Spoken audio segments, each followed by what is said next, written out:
have I given unto you, as I said unto Moses. And this leaven given unto the great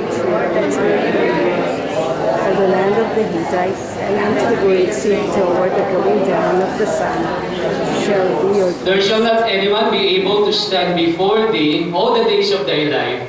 As I was with Moses, so I will be with thee. I will not fail thee, nor forsake thee.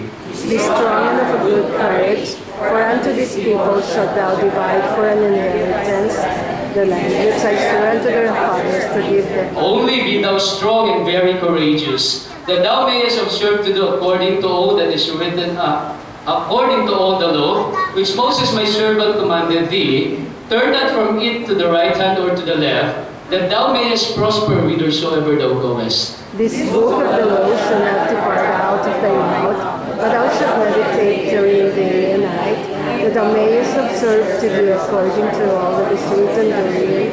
For then thou shalt make thy way prosperous, and then thou shalt have good success. Verse 9 together begin. Have not I commanded thee? Be strong and of a good courage. Be not afraid, neither be thou dismayed, for the Lord thy God is with thee, whithersoever thou goest. So magang ito, pag-aaralan natin yung salitang courage, tapang, katapangan.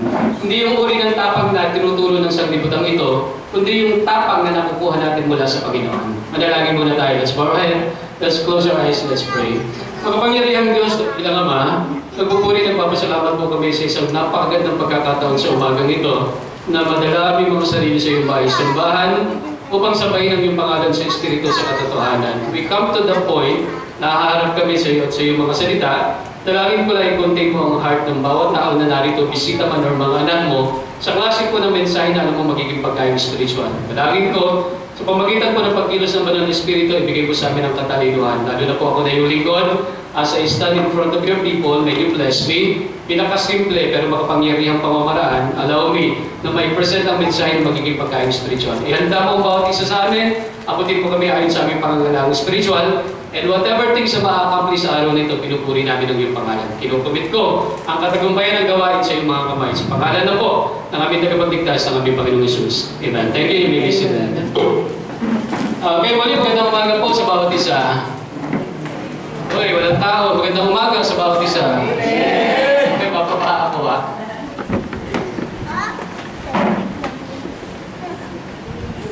Katulad ng ginagawa ko mas magandang mag-preach na mas malapit. Gano? May problema pa ako eh. Hello. Okay. So at least makikita ko yung mukha nyo. Naligo kayo. So, make up kayo. Mas maganda makita yung mga itsura nyo. Okay?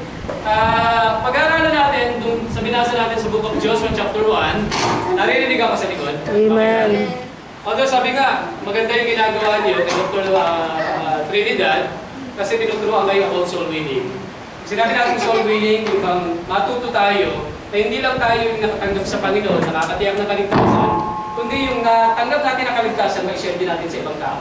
Sabi nga, marami mga Kristiyano tumatanda, namamatay, pero hindi marunong magdala ng kaluluwa sa Panginoon. Sabi nga, ang pinakamensahe ng Bible, kung titignan talaga natin, hindi naman talaga religion eh. Ang pinakamensahe ng Bible, kung pag-aaralan mo, yung bang paano makakatiyak ang tao para pag dumating sa kanyang kamatayan, alam niya sa langit sa pupunta. Kasi marami mga tao, pag tinanong mo, halimbawa dumating sa iyo ang kamatayan, tiyak ka ba sa langit ka pupunta? Marami mga tao ang isasagot is hindi. Marami mga tao ang isasagot baka sakali. Pero pagdating sa kaligtasan, ang Bible nagtuturo ng kasiguraduhan ng kaligtasan. Hindi yan sa pamamagitan ng religion, ang daming religion. Hindi yan sa pamamagitan ng mabuting gawa natin. Kundi ang kaligtasan, tinapos na ni Kristo doon sa krus ng Kalbaryo, ngayon regalo na ng buhay na walang hanggan na ibinibigay sa tao. Ang kailangan lang ng tao, panampalatayaan na tapos na ang kaligtasan, tanggapin si Kristo sa puso bilang tagapagligtas para magkaroon tayo ng tinatawag na buhay na walang hanggan. Kaya napaka-importante ng mensahe na yan. Sabi nga, hindi pera ang ibibigay natin sa tao. How I wish. Diba? Hindi kayamanan ang ibibigay natin sa tao. Ang pinakamandang pwede natin ibigay sa tao yung katiyakan ng kaniyang kaligtasan. Pero ngayong umaga, pag-aaralan natin yung binasa natin sa Book of Joshua chapter 1, beginning from verse 1 down to verse 9. Ang title ng message natin ngayong umaga is Be Courageous. Magpakatapang tayo. Pero sabi nga, ang tapang na pag-uusapan natin dito, yung tapang na itinuturo ng Bible. Tinitignan ko yung mga itsura niya eh. May mga narito na matatapang ang itsura. Diba? May mga rito na hindi matapang ang itsura. Pero hindi yan ang uri ng tapang ang pag-aaralan natin. Sabi nga, kung babasa Joshua, mas maiintindihan niyo ang Book of Joshua kung nabasa niyo ang Genesis, Exodus, Leviticus, Numbers, Deuteronomy. Bakit? Kasi kasunod lang ang Joshua. Makikita natin for so many years, ang bansang Israel, nabubuhay sila under the leadership ni Moses. Buong buhay nila si Moses ang kinikilala nilang leader. Pero katulad ng anumang katotohanan, walang sino man sa atin dito maski lingkod ng Diyos, maski leader ka pa, na mananatiling buhay. Sabi nga, may katapusan ang buhay ng bawat isa sa atin. Kaya nga tayong mga Kristiyano, habang buhay tayo, huwag nating sayangin ang pagkakataon. Kasi hindi habang panahon makakapaglingkod tayo sa Panginoon. Sabi nga, matatapos at matatapos ang buhay natin dito, may papalit sa atin. So, for so many years, si Moses ang kinikilala nilang leader. Pero sabi nga, namatay si Moses, then pumalit ngayon si Joshua. Kaya ang Book of Joshua, it was written concerning Joshua. So makikita mo, pinakita dito sa Book of Joshua, yung bang pagiging leader niya, yung pagiging general niya, nung dinala niya ang army, ang bansang Israel para sakupin o pasukin, yung tinatawag na lupang pangako o yung promised land. Kaya kung babasahin mo ang Book of Joshua, 4 lang ang ang hati niyan. Una, makikita mo, ginabayan ni Joshua ang Israel, pinasok nila ang lupang pangako, ang Canaan. Pangalawa, kinonquer nila, sinakop nila, kasi may mga nakatira dun eh. Nung nasakop nila, makikita mo, hinati-hati niya ang lupa sa 12 tribo ng Israel. At ang katapusan ng Book of Joshua, nung nag-settle na sila, nung na-establish na yung kanilang religious life. Pero very interestingly, sabi ko nga sa inyo, pag nagbabasa tayo, intindihin agad natin. May salita dyan na 3 beses inulit-ulit ng Panginoon kay Joshua. Yun ang bibigyan natin ng emphasis. Tignan nyo sa verse number 6. Tignan nyo ang Bible nyo. Huwag kayo nga alis dyan lang tayo iikot sa ating mensahe. Sabi nga sa verse number 6, ito yung salita na 3 beses inulit ng Panginoon. Sabi nga nun, be strong, magpakalakas ka, and of a good courage, magpakatapang ng mabuti. Inulit yan sa verse 7, talon kayo. Sabi sa verse 7, only gayon man, be thou strong, magpakalakas ka, and very courageous, magpakatapang ng mabuti. Inulit na naman yan sa verse number 9. Tingnan nyo, sabi sa verse 9, have not I commanded thee, hindi ba sinugo kita? Be strong, magpakalakas ka, and of good courage, magpakatapang ka. Can you imagine, bagong leader siya, yun lang ang mensahe na ibinigay ng Diyos kay Joshua. Magpakatapang ka, magpakalakas kang mabuti. Yun lang ang inulit-ulit. Ito babantay na pag nagbabasa kayo ng Bible. When God says something once, isang beses, ibig sabihin, importante yun. But when God says something twice, 2 beses, ibig sabihin significant, napakalaga. Pero pag 3 beses pinagdiinan ng Panginoon, ibig sabihin that is indispensable. Ibig sabihin crucial, vital, mandatory. Kung kailangan iuutos niya. And pa kung itetrace natin, He even moved, pinagalaw niya ang bansang Israel just to reinforce, para lang pagtibayin yung katotohanan na yun na itinuturo niya kay Joshua. Tingnan niyo sa verse number 16. Ginamit niya ang Israelites para ibalik yung mensahe na yung pagdiinan kay Joshua. Tingnan sa verse 16. Sumagot ang mga Israelites. And they answered Joshua saying, all that thou commandest us, lahat ng tinutos mo sa amin, we will do, gagawin namin. And whithersoever thou sendest us, we will go. Saan mo kami dadalhin? Susunod kami. Verse 17. According as we hearken unto Moses, kung paano nakinig kami kay Moses in all things, so we will hearken unto thee, makikinig din kami sa iyo. Only yun nga lang. The Lord thy God be with thee. Dapat ang Diyos sumasa iyo as He was with Moses, kung paano sumasama siya kay Moses. Verse 18. Whomsoever he be that rebel against thy commandments, sino man ang magre-rebelde sa kautusan mo, and will not hearken, hindi makikinig unto thy words, sa iyong salita, in all that thou hast commanded him, sa lahat ng inutos mo sa kanya, he shall be put to death, papatayin siya. Pero ito lang ang hiling nila kay Moses, kay Joshua, ano sabi nila? Only yun nga lang, be strong, magpakalakas ka, and of good courage, magpakatapang ng mabuti. So ngayong umaga, pag-aaralan natin, Pastor, ano ba ibig sabihin ng salitang magpakatapang? Katulad ng sinabi ko, hindi yan yung uri ng tapang na natutunan natin dito sa sanglibutan. Yan yung tapang na kinukuha natin sa Diyos na magagamit natin sa ating pamumuhay bilang isang Kristiyano. 3 bagay lang ang lesson natin ngayong umaga. Sabi ko nga sa inyo, ako ikli lang ako mag-preach. Laging 2 points lang yan. Una, pag-aaralan natin what it is. Ano ba yung tapang na yun? Pangalawa, what it does. Ano ba ang nagagawa pag ang tao may tapang na nasa Panginoon? At pangatlo, pag-aaralan natin, who has it? Sino ba ang meron ng klase ng tapang na ito? Una, pag-aaralan natin what it is. Ano ba itong tapang na ito? At tulad ng sinabi ko sa inyo, ang tapang na pag-uusapan natin, hindi yung uri ng tapang na natututunan natin sa sanglibutan. Di ba kasi may mga tao talaga sa itsura pa lang matapang din. Di ba may mga tao na talagang napaka-threatening yung mabagsik ang itsura. Hindi yan ang pag-uusapan natin. May mga tao parang maton. Di ba? Yung mga tao parang kakain ng buhay. Di ba? May mga tao pag talagang pagtinignan mo para bang tigre. Di ba? Parang leon. Di ba? Yung tinatawag natin napaka-manipulatory, talagang hahawakan ka talaga eh. Yan ang tinatawag natin mga bully. Di ba? Pero alam mo sa pag-aaral, yung usually yung mga tao na may front, yung ba sa panglabas mukhang matapang, maski nga yung mga bully. According sa psychology, yung mga tao na ganyan, usually, yan yung mga tao na maraming takot sa buhay. Di totoo. Sabi nga yung mga tao na sa itsura mukhang mabangis, mukha talagang matapang, mukhang bully. According sa psychology, yan yung mga tao na may tinatagong mga takot sa buhay. Parang front lang nila yan, panglabas lang nila yan. Para takpan yung takot. Usually, yung mga taong maraming inferiority, maraming insecurity sa buhay. Eh, may nagtanong sa akin, bakit yung mga tao yan, Pastor? Para bang hindi takot mamatay? Alam mo, pinag-aaralan ko yan. Nakita ko rin, hindi sila takot mamatay, o na hindi sila takot mamatay. Kundi the truth is, takot silang mabuhay. Bakit? Kasi yung mga taong yan, yung pagkamatayan, yan lang yung pinakamadaling escape nila eh. Hindi nila kayang harapin yung mga problema nila sa buhay, so dinadaan nila yan sa pagpapakamatay. Kaya usually yung mga taong yan, suicidal ang utak niyan eh. Di ba yan yung mga nangahama, pag nagpakamatay yan, magsasama pa ng ibang mga tao yan. Kasi yung kamatayan yung pinakamadali, na pagtakas nila sa katotohanan sa problema ng kanilang buhay. Pero tignan nyo may mga tao ang itsura hindi matapang. Di ba? May mga tao na parang ang liit-liit. May mga tao na kikita mo hindi mabangis. Pero kung titignan mo ang buhay, maraming pinagdaanan sa buhay yan. Pero lahat ng pinagdaanan sa buhay, napagtagumpayan yan. Ano nga nyo? Maski kayo. Di ba? Hindi ko kayo kilala. Hindi kayo mukhang matapang sa itsura. Mukha kayong maango. Pero kung problema ang pinagdaanan nyo sa buhay, naniniwala ako. Ang dami nyo ng sinuong. Pero naging matapang kayo sa buhay. Ano nga nyo ba? Kaya makikita natin, hindi yung tapang na panglabas. Di ba? Kundi yung tapang ng kalooban, yung tatag ng kalooban ang pinag-uusapan dito sa Bible. Yun ang pinaka-importanting meron tayo. Kaya nga kung titignan mo sa dictionary, ang salitang courage, ang dami ng synonyms or synonyms. Tinignan ko eh.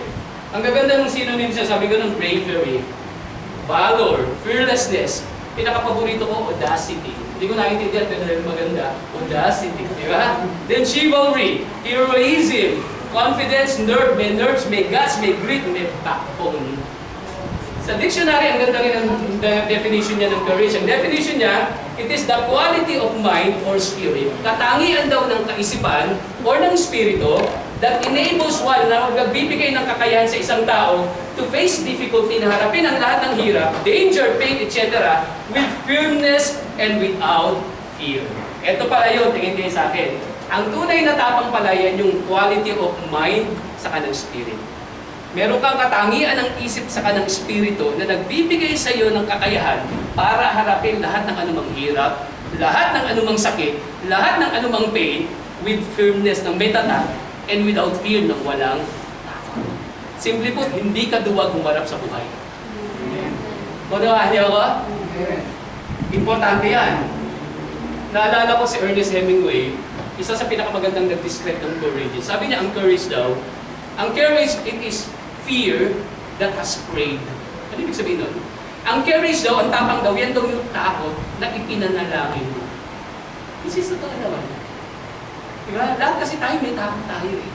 Ang maganda, may Panginoon tayo, nung idinalangin natin sa Panginoon natin, yung takot natin napapalitan ng kalakasan na. So yun ang definition niya. Courage is fear, takot, pero pinanalangin mo. So na-overcome. Ang nakakalungkot lang kay Ernest Hemingway, alam natin ang nangyari sa kanyang buhay. Nung nakaharap siya ng personal problem sa buhay niya, he chose the path of least resistance. Hindi siya lumaban sa buhay. Anong ginawa niya? Nagpakapatay siya. Nakikita niya? Yun ang ibig sabihin. May mga tao magaling lang magsalita, matapang lang magsalita. Pero pag dumating yung pinakamatinding problema sa buhay, ang pinaka-best na solusyon na agad nilang gagawin is yung kitalin yung sarili nilang buhay. Takasan. Yung problema, takasan yung katotohanan. Kaya nga sa Bible, napaka-importante, tinuturuan tayo, magpakatatag tayo, magpakalakas tayo, magpakatapang tayo ng mabuti. Pangalawa, pag-aralan natin what it does. Pag ang isang tao may tapang, lalo na yung nanggagaling sa Panginoon, ano ba pwede niyang magawa? According sa pag-aaral, ang courage daw is another word for inner strength. Yun ang totoong tapang. Yung tinatawag na pangloob na kalakasan. Pangloob na tapang. Tapang ng kalooban. Another, it is the presence of mind against odds. Yan yung bang maski anong mangyari, hindi ka nagpapanik. yung kaisipan mo, intact pa rin. Maski ang sinasalungat mo, matindi na. Kasi honestly tayo minsan, pag mayroong mabigat-bigat, talaga nawawala tayo sa ano eh. Di ba yun sa wisyo, yun sa tamang ano? Di ba nararatil tayo? Pero ang taong may tapang na totoo na panloob, hindi siya, yung presence of mind niya, intact yan. Then sabing gano'n, yung tao daw may natapang na loob, meron siyang determination to hang in there. Ibig sabihin, dito siya, maski anumang mangyari, hindi siya bibitin. Nakakapit pa rin, hindi yan magpapatumba. Kung baga sa tatayo at tatayo pa rin yan. Yan ang tinatawag natin to venture, to persevere, to withstand hardship. Meaning, ang ibig sabihin pala, pag ang tao may tapang, it's God keeping power. May kapangyarihan ka para manatili, para magpatuloy. Ito, nasa Bible naman yan, di ba? Sabi sa 1 Corinthians 15:58, therefore, my beloved brethren, be steadfast. Magpakatatag kayo. Unmovable, huwag kayong magalaw. Yun ang sabi ng Bible. Kaya makikita natin, it's what kept the dreamers. Makikita niyo yung mga taong may mga pangarap, yung mga visionaries, yung mga may gustong maabot sa buhay, yung mga pioneers, yung gusto mag-umpisa ng bago, yung mga explorers, yung gusto mag-explore. Yan, meron silang tinatawag na courage to keep rolling forward. Patuloy yan, in spite of obstacle, maski may mga handlag, para lang ma-reach yung kanilang goal. Ako ang pinaka-binibilugan ko yung mga tao na in spite of their disadvantage, kasi may mga tao talagang ipinanganak na hindi ganun ka gamitin ko na yung salita yung mga hindi ganun kapalad ang buhay, yung mga handicap, yung may mga kapansanan, di ba yung mga tao na less fortunate, kumbaga sa salita ng sanlibutan, hindi masyadong sunerte sa buhay, pero they learn nakita nyo to reject pity, hindi sila naawa sa kanilang sarili. They reject pity, hindi nila kinaawa ng sarili nila, but they learn to rise above their situation. Pinagtagumpayan nila yung kanilang sitwasyon. Kaya ako every time, maski sa TV, nakakapanood tayo ng ganyan, di ba? No? Ako pag napapanood ko yan, na-inspire talaga ako. Maski mga unbeliever pa, di ba? May mga kapansanan, pero makakita mo, no? Tayo kumpleto ang katawan natin, pero daig tayo nila. Di ba? No? Yung ba talagang nagdaan sila sa hirap, nagdaan sila sa panunugso, pero na-overcome nila yan din, nakarating sila sa itaas. Sabi ko, bilib ako sa ganitong mga tao. Di ba?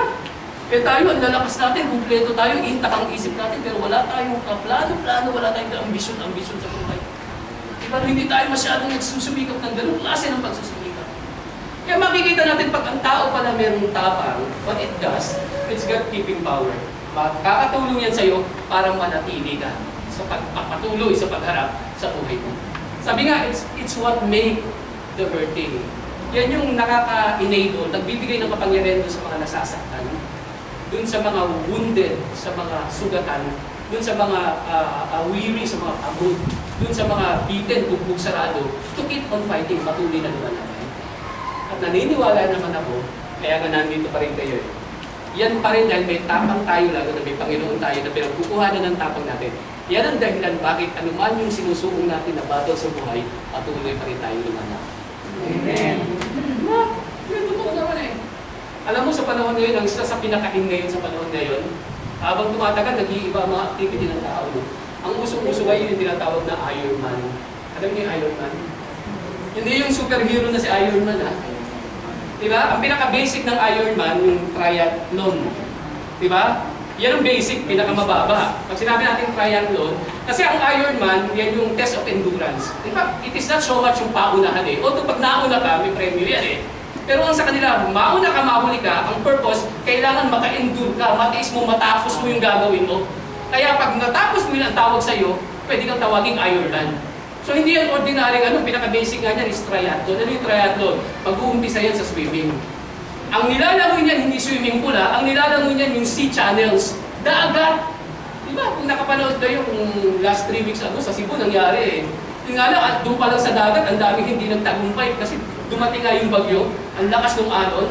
Pagkatapos mong lumangoy, mahabang ilang kilometro yan, dagat si Charles, aalin mo yung lakas ng alon yan. Pagkatapos mong langoy, hindi titigil yan. Pagdating mo doon sa lupa, cycling naman yan.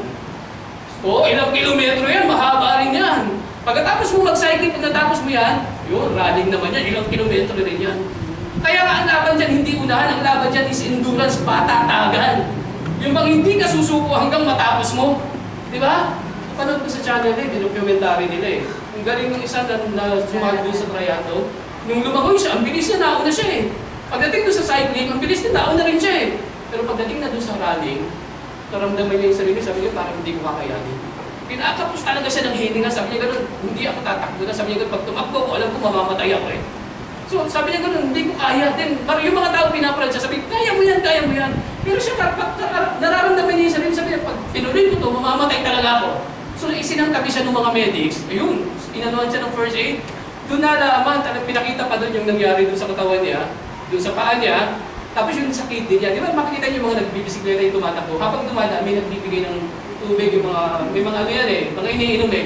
Although siya pala yung inom niya, pero na-dehydrate pala siya kasi nagkaroon ng konting depression doon sa kidney niya, hindi nag-function ng maayos. So yung mga kinakailangang minerals, hindi nakuha ng katawan niya.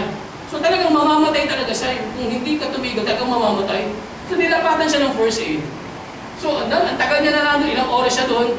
Then hanggang sabi nung mga medics, pwede na, naka-recover ka na.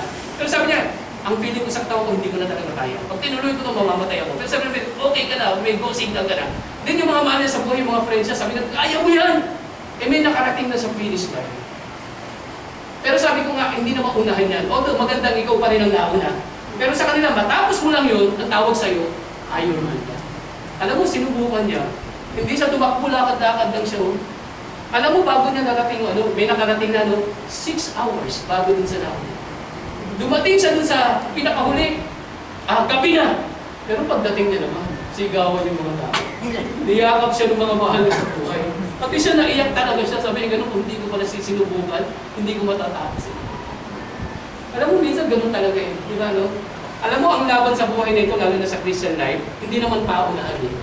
Di ba sabi ng Bible, may nahuuna na nahuhuli. May nahuhuli na nahuuna.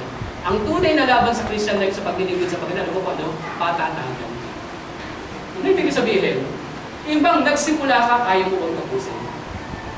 Di ba? Yung bagong Kristiyano na makikita mong mainit, sumasali sa choir, given yun eh. Pero mas bilib ako sa Kristiyano, maski tumatanda na, choir member pa yun. Nakita mo? Kasi nung bago, okay yun, mainit yun, sasali talaga yan, lahat sasalihan yan, lahat pupuntahan yan. Pero ang tunay na laban yung habang tumatagal ka, di ba? Kaya makita mo, karamihan mga Kristiyano habang tumatagal, dati sumisimba ng umaga, sumisimba ng gabi, sumisimba ng Miyerkules. Pag tumagal na yan, wala nang Miyerkules yan, umaga sa hapon na lang. Pag tumagal yan, hapon na lang yan. Pag tumagal, umaga na lang yan. Pag tumagal, wala na yan. Di ba? Ang tunay na laban talaga is patatagan kung magpapatuloy tayo hanggang sa katapusan ng paglilingkod natin sa Panginoon. Ako yan lang naman ang prayer ko sa Panginoon. Prayer ko sa Panginoon, sana makagraduate ako sa Christian life. Hindi ko alam kung hanggang kailan ako matatapos sa paglilingkod sa Panginoon. Pero yun ang prayer ko sa Panginoon. Sana Panginoon, hindi ako maagang mag-graduate. Ang prayer ko kung yung allotted time mo sa akin na paglilingkod na ibinigay sa akin, sana matapos ko yun. Hanggang sa kahuli-hulian ng buhay ko na tinawag mo ko na maglingkod sa iyo, sana makita mo kung matapat na maglilingkod sa iyo. Amen. So makita natin pag ang tao meron tinatawag with courage, ibang may kakayahan ka na harapin anuman yung hirap with firmness, without fear. Then pag meron ka niyan, it enables you. Kung baga meron kang keeping power na manatili. Ang bigyan natin ng emphasis yung pangatlo. Who has it? Sino ba ang meron? Okay, sino kaya ang meron tao? Tingin kayo sa akin. Are you courageous? Matapang ba kayo? Hindi ko sinasabing sa itsura. Doon sa itsura. Pero yung taag ng talooban. Or are you quick to quit? Madali kayong umayaw.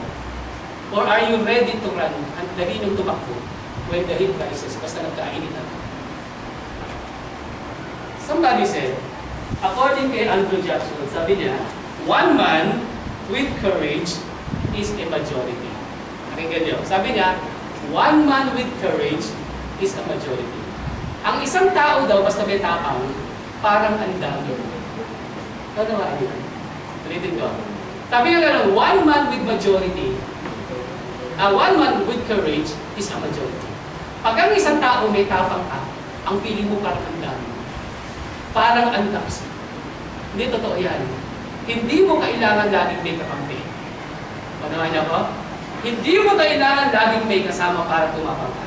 In fact, sa Bible, mamaya itatrace natin, mas lalong nasusukat ang tapang ng Kristiyano pag nag-iisa na.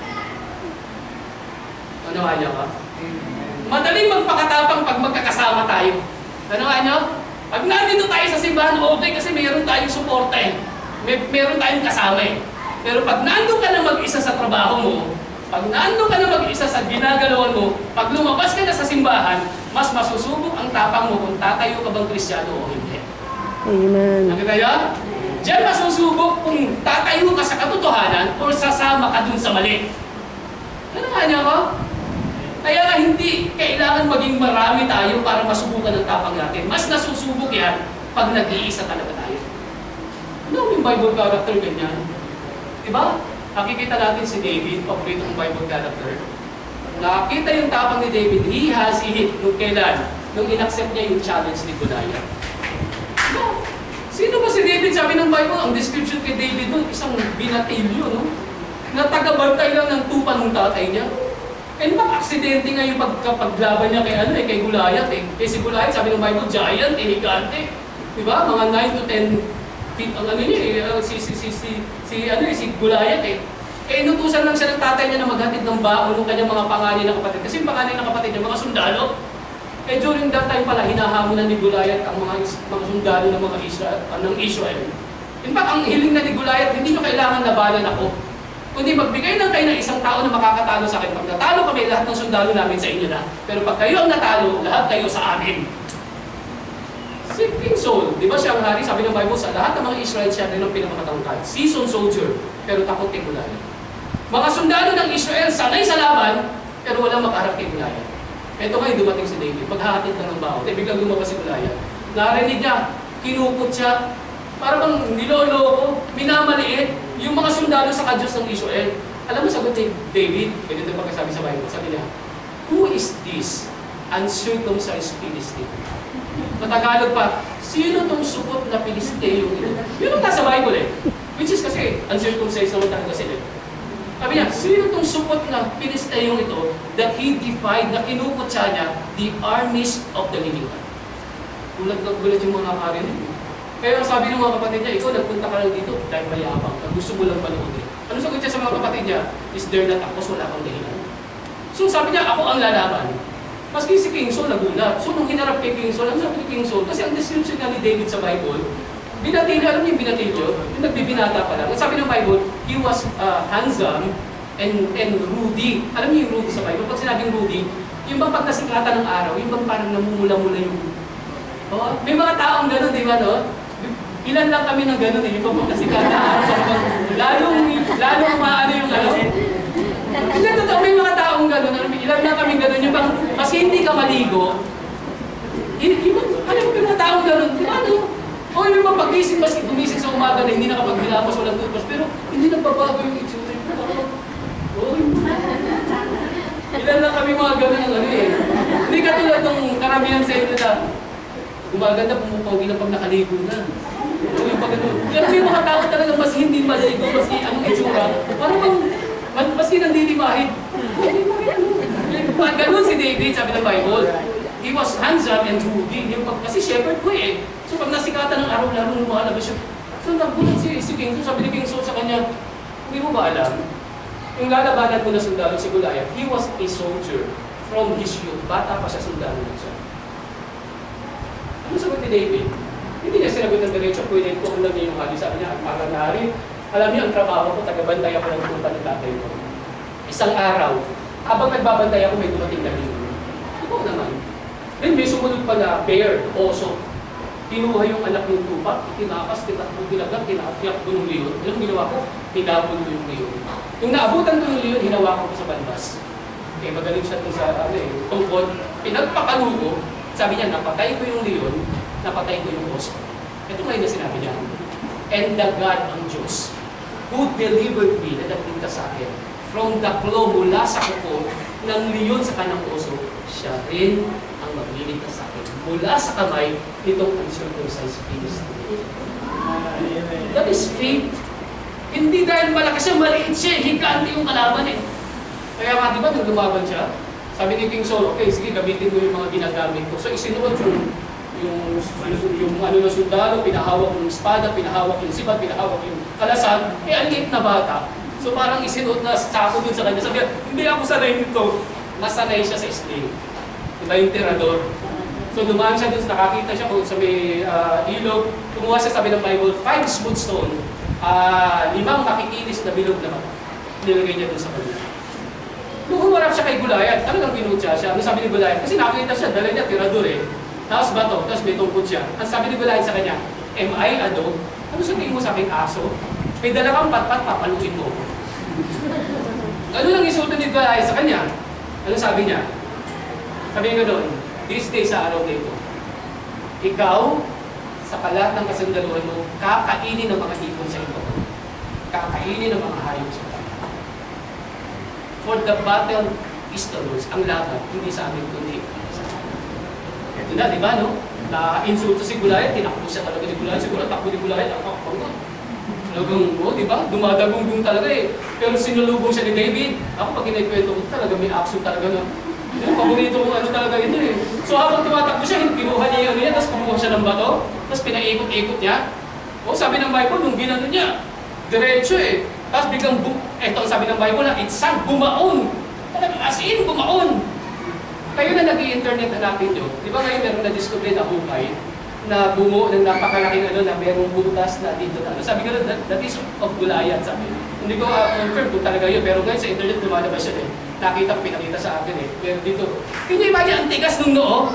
Isang bala lang, pero sabi ng Bible talagang pag itsang ganun, bumaon. Ako, ang paniwala ko, ganito yan eh, nang nangyari. Kasi kung David lang, hindi siya seasoned soldier, saka napakaliit na bata, binatil niya eh. Pero ako lagi kong dinadagdag pag kinikwento ko, although wala sa Bible sa akin lang ito ah. Pag itya ni David yung kanyang sleep, patong ba to? Ako paniwala ko, hinawakan ng Panginoon. Tapos nung hinawakan ng Panginoon sa Bisaya, paborito kong gamitin sa nasaglang Bisaya, gihapak ng Panginoon, ginagdak ng Panginoon. Ayoko, naiintindihan yun. Dak-dak talagang hapak. Naiintindihan niyo sa gano'n? Sa Bisaya may pagkaano ng konti, may bintiin na ano kasi yung gano'n eh. Kaya paborito kong gamitin na talagang oo. So, hinawakan ng Panginoon yung bato, tapos dun sa talagang baon na baon. At sabi ng Bible, pag baon ng bato, tumba eh. Diba? Kasi yung tumba agad, patay. Naghanap siya agad ng espada. So, ang nakita niya yung espada mismo ni Goliath, ang laki. So, kinuha niya. Tapos yun ang ginamit niya. Hindi siya seasoned soldier, ha? Pero natalo niya. Nag-iisa lang siya. Diba? Yung binabasa natin kanina, sana na nagbabasa tayo ng Bible reading, kanina binabasa, kay Elijah, di ba no? Sabi niya, I only am the prophet, nag-iisa. Ilan ang kalaban niya? 450 Baal prophets. Di ba? Kasi during that time, ang mga Israelites sumamba na kay Baal. Sino si Baal? Yan yung mga Diyos-Diyosan, yung mga larawan, yung mga ribulto, yung panahon na yun. Sabi niya nga doon sa mga propeta ni Baal, mag-contest tayo ngayon para mapatunayan natin sino ang totoong Diyos. So ang ginamit nila yung offering. Sabi niya, kung sino yung Diyos na sasagot sa pamamagitan ng apoy, siya yung totoong Diyos. So tinawag pa rin yung mga Israelites para maka-witness kasi nga naniniwala na kay Baal eh. So anong ginawa ng 450 Baal prophets? So, di ba? Sabi ng Bible, mula umaga hanggang hapon, di ba? Nagtatanong pa nga sila eh. Pero sabi ng Bible, walang sumasagot na Diyos. Di ba? Kasi noon pag ang offering mo kinain ng apoy galing sa langit, ibig sabihin galing sa totoong Diyos yan eh. Pero maghapon wala, to the point na talagang sabi ng Bible, sinusugatan na nila yung mga kamay nila, nagdudugo na, pero sabi nila, walang nakinig, walang sumagot, wala. Pero ano ginawa ni Elijah? Di ba sabi na, ni-repair niya yung handugan ng Panginoon. So kunuha niya 12 bato, nagre-represent sa 12 tribes of Israel, inayos niya. Then nilagay niya yung panggatong yung kahoy. Hindi hiwa-hiwa niya yung baka, inilagay sa ibabaw. Para masiguradong hindi siya mandaraya, sabi niya, maghukay kayo ng kalat sa pandibo. Sabi pa niya, bago niya manalangin, ano sabi niya, buhusan niyo ng tubig. Imagine na, binuhusan pa ng tubig ha. Tapos sabi niya, buhusan niyo ulit. Hanggang pangatlo, buhusan niyo ulit. Then nanalangin lang siya, simple lang yung prayer lang. Lord, pakita mo ngayon sa araw nito, patunayan mo na ikaw lang ang Diyos ng Israel. Simple lang, ganun ang prayer niya. Para itong mga tao itong maniwala na walang ibang Diyos, kundi ikaw. Bilis, di ba? Apoy mula sa langit, bumaba. Ano sabi ng Bible? Kinain yung offering, kinain yung bato, kinain yung dust, kinain yung tubig. Kaya di ba sumigaw sila? The Lord God, the Lord God, the Lord He is God, the Lord He is God. Ang Panginoon siya lang ang Diyos, ang Panginoon siya lang ang Diyos. Nag-iisa lang siya. Di ba? Yung mga hindi mo kailangan maging marami ka. Sabi ko, mas nasusubok ang tapang natin pag nag-iisa. Mas nasusubok ang tapang natin pag wala na tayo dito sa labas ng simbahan. Hindi totoo yan. Sana, pag nasa labas kayo, yung pananampalataya natin na pinangahawakan tinatayo, yun pa rin ang tatayuan natin pag labas natin. Amen. Tandaan natin, Kristiyano tayo. Hindi tayo perfecto, pero may mga Kristo tayo sa puso, tas kayo, anak tayo ng Diyos. Parang ganito yan eh. Sabi nila, ang taong marumi, pag inilagay mo sa kwartong malinis, yung kwartong malinis hindi. Pero ang taong malinis, pag nilagay mo sa kwartong madumi, hindi sa kwarto. Diba, no? Totoo, diba? Pag ang taong marumi, pag nilagay mo yun sa kwartong malinis, pati yung kwartong malinis, hindi. Pero pag ang taong malinis, pag inilagay mo sa kwartong marumi, yung kwartong marumi, hindi. Dapat ganun din tayo. Diba? Hindi yung paglabas natin, parang parehas lang tayo ng mga tagalabas. Hindi nakikita na Kristiyano tayo, hindi nakikita na Baptist tayo, hindi nakikita na Ligtas tayo. Hindi tayo perfecto. Patandaan natin, may salita tayo ng Diyos, may Kristo tayo sa puso. May kapangyarihan. Ang daming Bible character na tumayo mag-isa. Si Job, paborito pa rin, di ba? Nawala lahat halos na din sa pinakamayaman. Yung panahon na yun. Pero bilis, isang araw lang, ipak minuto nga lang eh. Anak niya, kayamanan niya, lahat nawala eh. Diba, 10 anak niya, patay agad, in-instant eh. Diba? Tapos sinubuan siya ng sakit ng buho, diba, bigsa, sabi ng Bible, from the crown of his head to the sole of his feet. Hindi nga siya tao na may buho, hindi parang buhol siya na mayroong tao eh. Pero na description sa kanya ng Bible. Tapos ginudge pa siya ng mga kaibigan niya. Ang humatid pa sa kanya, mga sarili niyang kaibigan. Pero nagpatuloy si Job. Diba? Nakita naman natin yung naging katapusan ni Job. Sabi ng Bible, mas pinagpala yung last days niya kaysa nung una pa. Mas dinoble ng Panginoon yung pagpapalas. Si Moses, di ba? Hindi siya natakot kay Pero. Di ba? Hindi siya na-intimidate. Ang dami. So makikita natin, maski sa Christian life natin, sabi nga, it is impossible really to live victorious for Christ kung wala tayong tinatawag na. Kaya makikita natin na 3 beses inulit-ulit ng Panginoon kay Joshua his story. Magpakalakas ka. And of good courage, magpakatapang. Pero bago tayo mag-close, bigyan natin ng emphasis. Ang pinag-uusapan natin tapang dito, hindi yung dahil sa sarili nating kakayahan. Hindi dahil sa sarili nating kagalingan. Hindi dahil yan yung ugali natin, yan yung personal natin tapang. Hindi, itetrace natin ngayon bago tayo mag-close. Saan ba kinuha ni Joshua yung tapang niya? 3 bagay, 3 sources of Joshua's courage. Tingnan nyo, balikan natin. Paklos tayo dyan. Joshua chapter 1, verse number 6 tayo. Tayong Kristyano, may pinag-uhugutan tayo ng tapang. Hindi dahil magaling tayo, hindi dahil malakas tayo, matapang tayo. Hindi. May 3 na pinanggagalingan ng tapang ng mga anak ng Diyos. Tingnan nyo sa verse number 6. Verse 6. Nandiyan kayo? Amen. Sabi nga sa Joshua chapter 1, verse 6, be strong, magpakatapang ka, and magpakalakas ka, and of good courage, magpakatapang ka mabuti. Bakit? For unto these people, dahil para sa mga taong ito, meaning sa Israelites, shall thou divide, hahatiin mo, for an inheritance bilang mana, dalan ang lupa, which I swear unto their fathers, na aking ipinangako sa kanilang mga ama to give them. Para mas maintindihan natin, tingin kayo sa akin.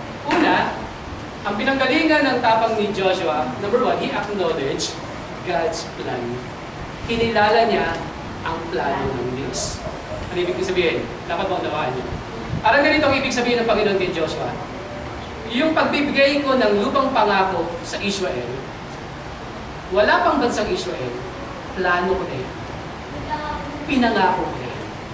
Parang lumalabas, ikaw lang ang gaganap para masipag. Ano-unawaan niyo ha? Kung baga sa parang gagamitin ka lang, nasa ilalim ka ng plano ng Panginoon. So yung pagbibigay ko sa lupain na yan, talagang ano man ang mangyayari yan. Kasi maski wala pang bansang Israel, pinangako ko na yan eh. Nasa plano ko na yan eh. Totoo ba, Pastor? Pakita ko sa inyo. Genesis 35, tignan nyo. Wala pang bansang Israel, talagang ibibigay na sa kanila ang promise land. Genesis chapter 35, verses 9, 10, 11, 12. Tignan nyo. Genesis chapter 35, verses 9, 10, 11. Tignan nyo. Saan ba nanggaling ang bansang Israel? Nandiyan kayo? Sabi sa verse 9, and God appeared unto Jacob. So nagpakita ang Panginoon kay Jacob again when he came out of Padan Aram and blessed him. Ano sabi sa kanya? Verse 10. And God said unto him, thy name is Jacob. Ang pangalan mo ako, pero pinalitan. Thy name shall not be called anymore Jacob, kundi ano pangalan? Israel. Bakit? Shall be thy name, and he called his name Israel. At mula doon, sabi sa verse 11, and God said unto him, I am God Almighty, be fruitful, mamunga ka, multiply, magpakarami ka. Bakit? A nation, isang bansa, and a company of nations, grupo ng mga bansa, shall be of thee, manggagaling sa iyo. And kings, mga hari, shall come out of thy loins, lalabas sa iyo. And verse 12, and the land ng lupain, which I gave na binigay ko kay Abraham and Isaac, to thee sa iyo, I will give it, and to thy seed, sa iyong mga lahi, after di nasusunod sa iyo, will I give the land, ibibigay ko ang lupa. So makikita mo, no? Parang sinasabi, gagamitin lang siyang instrumento. Kasi wala pang bansang Israel, talagang ibibigay na sa kanila yung promised land na yun. Yung baka lumalabas ka, isa lang siya sa mga instrumento. Alam mo, isa yan sa pinag-uugutan natin ng dapat. Ang hawakan niya to. The moment na nakakilala ka sa Panginoon, naligtas ka, napailalim ka na ngayon sa plano ng Panginoon. Kaya sa ating buhay Kristyano, walang aksidente. Mukhang aksidente ang mga nangyayari, pero paniwalaan mo yan, walang anak ng Diyos na nasa ilalim ng aksidente, kundi ang buhay ng anak ng Diyos nasa ilalim ng plano ng Diyos. Minsan hindi natin nakikita, mahirap maintindihan minsan. Minsan sumusuway tayo sa plano ng Diyos, pero ano man mangyari, babalik at babalik ang Panginoon para ganapin yung plano niya sa buhay ng mga isa. Kaya minsan may mga nangyayari sa atin hindi maganda, pero ano sabi ng Romans 8:28, but all things work together for good. Hindi niya sinabing all things are good, pero maski bad pa yan, He can make it all things work together for good. Pwede niyang pagandahin pa rin. Gagamitin niyan para sa ikagaganda ng buhay mo. Ako yun ang prayer ko lagi sa Panginoon eh. Kasi minsan pumapangit yung takbo ng buhay natin. Kasi minsan nagmamali tayo ng desisyon. Minsan may mga kasama natin sa buhay, nagmamali ng desisyon. Diba? Ay pag-apektado tayo ng gano'n. So minsan pumapangit yung takbo ng buhay natin. Pero prayer ko sa Panginoon, Lord, pagandahin mo naman yung buhay. Diba? Kasi kaya ng Panginoon pagandahin pa rin maski nagiging pangit minsan yung takbo ng buhay natin. Pero prayer ko sa Panginoon, alam ko kaya mo pagandahin yung buhay. Kasi anak mo ako eh. Nasa ilalim tayo ng plano ng buhay. Ang ganda rin siya kaya kanina. When my life seems, when my life seems dark and dreary, and the future I don't know. Hindi natin pinagawa. My heart still. Ayun, pagdating sa chorus, His way is perfect. Ang daan ng Panginoon pamamarayan niya perfect. Though I don't understand, His wise and loving plan. Maski hindi natin naiintindihan yung kanyang may marunong and mapagmahal na plano, His wise and loving plan. His way is perfect. His way is perfect. Make my love a blessed purify. God makes no mistakes. His way is best. Mas marunong pa rin ang Diyos kaysa sa atin. Amen. Minsan ang feeling natin, ang talino natin. Pero tandaan natin, ang nalalaman lang natin sa ngayon. Mas mabuti magtiwala sa Diyos na alam niya yung nakaraan. Alam niya ang pagkasalukuyan. At alam niya rin ang mangyayari sa ulan. Alam mo si Manny Pacquiao, sabi ko nga sa inyo. Ito, naririnig ko, diba, 2016, magpaplano na mag-retire. Si Manny Pacquiao, basta hindi lang siya bumiting dun sa nasuntukan niyang pananampalataya. Kasi Kristyano na si Manny Pacquiao. Kaya galit na galit si Mami Junicia. Kaya dati ka text-mate ko si Mami Junicia ngayon. Kasi ang lagi yan sinisisi yung mga pastor, lalo na pag natatalo. Kasi dati nun si Manny Pacquiao, basta pag lumalaban, di ba, nag-rosary dati, tapos nag-ano. Eh nung tumagal, wala na yung ganun eh. Diba? Tapos hanggang sa Panginoon, tas ang mga, ano niya, mga nananalangin sa kanya, puros mga pastor. Yung pag yung kumanta sa kanya, mga pastor yun eh. O, yung singer na yun, mga pastor yun eh. Pag natatalo, si Mami, kasi si Mami, hindi talagang handado talaga na ano eh, di ba? Sabi ko, mga pastor yun. Eh dati lang, close kami ni Mami dito, pero dahil doon ngayon, ayaw niya na akong itis pag mag-text sa akin. Di ba? Pero ako naniniwala ko si Manny Pacquiao. Sabi ko nga, basta magpatuloy lang siya doon sa nasumpungan niyang katotohanan sa salita ng Diyos, aniwala ko magpapastor. Basta panghawakan lang niya yung nasumpungan niya ng katotohanan. Kaya hindi na basta si Manny Pacquiao, every time na ini-interview, nagko-quote siya ng verse. Ano yung paborito niyang verse? Jeremiah 29:11. Yan ang paboritong verse ni Manny Pacquiao. Ilang beses ko nang naririnig yan. Every time na ini-interview siya sa TV, yan yung paborito niyang verse. Jeremiah 29:11. Ngayon. Panghawakan niyo yan. Ganyan din sa atin ng Panginoon. Tingnan. Jeremiah 29:11. Ano sabi?